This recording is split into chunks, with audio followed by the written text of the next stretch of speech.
Bienvenue sur Africa 24 pour cette nouvelle édition du 12-15. Au sommaire de l'actualité, le Burkina Faso s'apprête à mettre un terme à sa période de transition puisque le pays prépare activement l'élection présidentielle. Focus dans ce journal sur l'une des candidates, il s'agit de Sarane Sérémé-Séré. Libreville, la capitale gabonaise, abrite depuis ce lundi la 14e édition du Forum de l'AGOA, à l'occasion d'évaluer et de renforcer le partenariat commercial entre le continent africain et l'Amérique du Nord.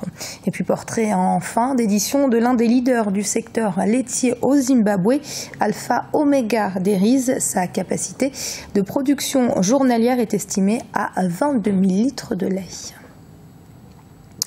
Mais tout d'abord, avant de développer ces titres espoirs de taille pour le Soudan du Sud, après avoir refusé le 17 août de signer l'accord de paix paraphé par le chef rebelle Riek Machar, le président Salva Kiir a finalement annoncé qu'il le signerait. La cérémonie aura lieu ce mercredi à Juba, la capitale. L'accord de paix, enfin paraphé par les deux parties prenantes au conflit, devrait mettre fin à des affrontements qui durent depuis 18 mois maintenant, des affrontements qui ont fait des milliers de victimes et des millions de déplacés. Le Burkina Faso s'active en vue de l'élection présidentielle qui aura lieu le 11 octobre et ils sont 22 candidats dans la course à la magistrature suprême. Parmi eux, Sarane Sérémé-Séré, l'une des 3 femmes candidates à cette élection. Et notre correspondant Wendiam Valentin Compaoré est allé à sa rencontre. Voyez donc son reportage. Pour la première fois au Burkina, 3 femmes sont candidates au scrutin présidentiel. Parmi elles, Sarane Sérémé-Séré, présidente du PDC, le Parti pour le développement et le changement. Investie par son parti le 12 juillet dernier, cette transfuge du Congrès pour la démocratie et le progrès, l'ex-parti au pouvoir propose dans son programme de campagne la lutte contre la mauvaise gouvernance et la pauvreté. Aussi, la santé figure en bonne place dans son programme de société. Nous devons penser à des questions sanitaires côté infantile et maternelle. Comment pouvoir octroyer gratuitement cette santé à la femme, cette santé à l'enfant. Comment également les premiers soins primaires puissent être pris en charge. Au Burkina Faso, l'agriculture emploie plus de 80% de la population.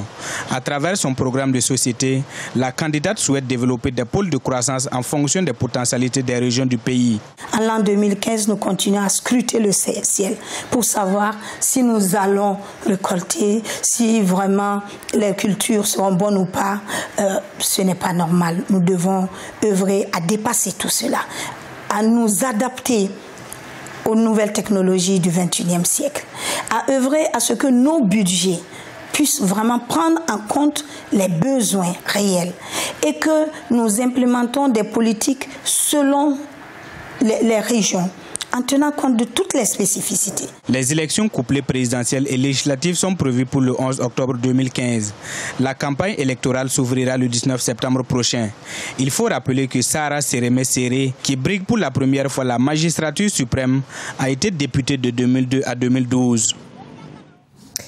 En Côte d'Ivoire, dernier jour, ce 25 août, du dépôt des candidatures à la commission électorale indépendante en vue de l'élection présidentielle qui doit se tenir le 25 octobre. À la mi-journée, 19 candidats ont été enregistrés, dont Mamadou Koulibaly, le président du parti Liberté pour la République, et Kouadio Konan-Bertin, le frondeur du parti démocratique de Côte d'Ivoire, le PDCI, qui a rejoint les rangs de la coalition nationale pour le changement.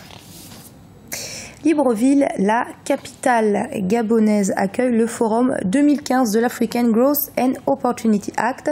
Cet accord de libre-échange entre les États-Unis et le continent africain, signé en 2000, fête là son 15e anniversaire.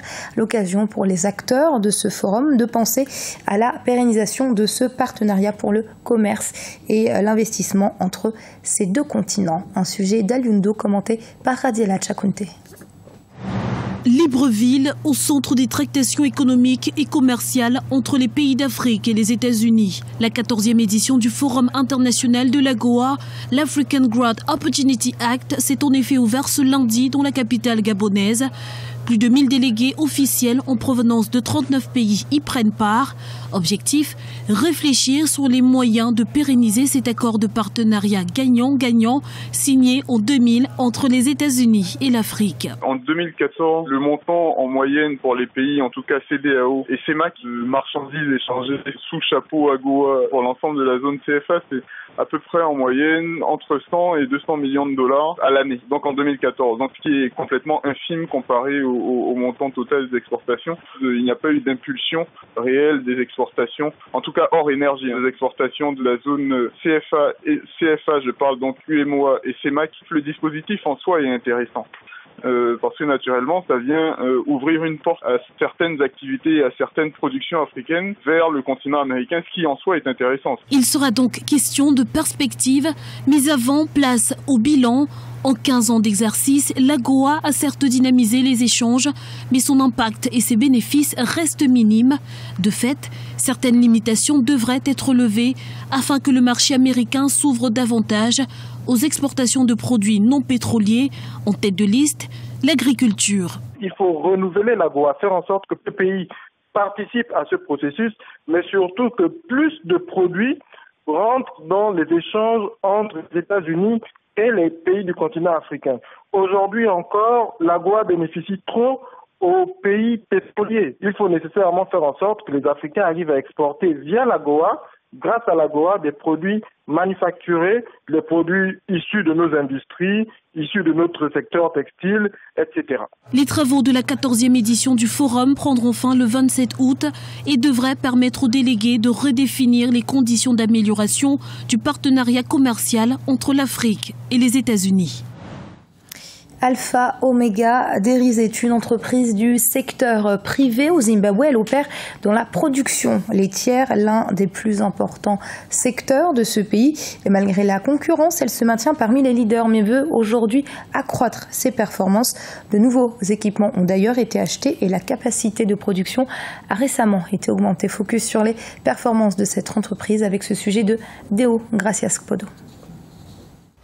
Au Zimbabwe, les produits laitiers occupent une place stratégique dans les efforts de croissance économique. Ils constituent à la fois des produits de grande consommation et une source importante de revenus agricoles et d'emplois dans le pays. Alpha Omega fait partie des entreprises privées les plus actives dans le secteur avec une production quotidienne de 22 000 litres de lait. La société veut raffermir sa présence sur le marché et pour ce faire, elle a augmenté sa capacité de stockage, passant de 120 tonnes à 240 tonnes de réserve.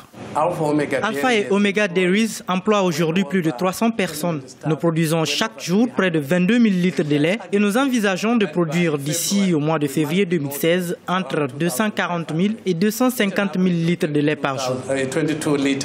Avant le début du mois de septembre 2015, Alpha et Omega comptent lancer une production de crème glacée et de chocolat qui seront accessibles à la majorité de la population. Avec une capacité de production actuellement estimée à 20%, l'entreprise mise également sur l'exportation pour une plus grande rentabilité et amortir les dépenses effectuées pour l'acquisition d'équipements de qualité.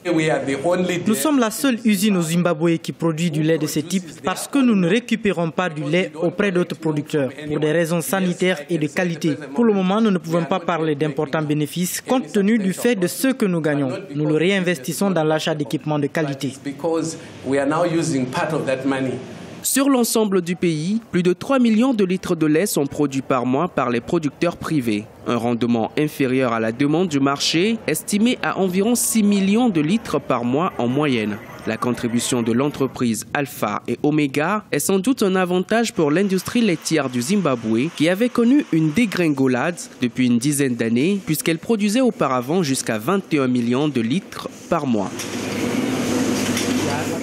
Et du sport à présent avec le premier tour de l'Afrobasket 2015 qui s'est achevé ce 24 août et la sélection algérienne s'est inclinée face à la Côte d'Ivoire sur un score de 81-74. Le Sénégal, lui, est sorti victorieux face à l'Angola, score final 74-73. Dans le groupe B, c'est le Maroc qui a été battu par le Mozambique avec un score toujours serré, 82-85, alors que le Cap-Vert, lui, s'est imposé face au Zimbabwe 76-65. On connaît donc désormais le programme des huitièmes de finale qui débute ce mardi avec un duel Tunisie-Maroc. La Côte d'Ivoire affrontera le Mali, l'Égypte, le Zimbabwe, puis enfin l'Angola devra faire face à la Centrafrique. Ce journal a été préparé par l'ensemble de la rédaction. Merci de l'avoir suivi. Restez sur Africa 24. Dans un instant, une nouvelle édition de l'information.